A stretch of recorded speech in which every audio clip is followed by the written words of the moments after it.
প্রিয় দর্শক, উত্তেজনায় ভরা ভারত বাংলাদেশ ম্যাচে এমন এক ঘটনা ঘটে 34তম মিনিটে, যা মুহূর্তেই ম্যাচের রং পাল্টে দেয়। চলুন দেখে নেই পুরো ঘটনার নাটকীয় মুহূর্তগুলো। ম্যাচের শুরুতে গোল খেয়ে ভারতের খেলোয়াড়রা যেন একটু অস্থির, একটু উত্তেজিত, আর ঠিক সেই উত্তেজনার চূড়ান্ত রূপটা দেখা যায় 34তম মিনিটে। বাংলাদেশের তপু বর্মনকে পাশ থেকে রীতিমতো ধাক্কা মেরে ফেলে দেন ভারতের বিক্রম।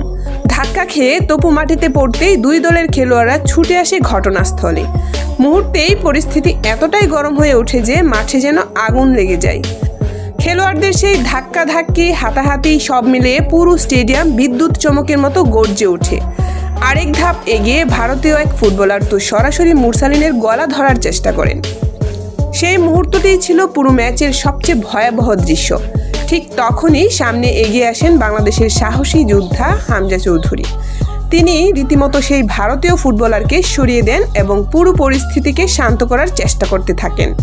হামজার এমন দৃঢ় আচরণ না হলে পরিস্থিতি এই মুহূর্তে আরও খারাপ হয়ে যেতে পারত। তবে শাস্তি যে দুই দলকেই পেতে হয়েছে তা রেফারি নিশ্চিত করেছেন।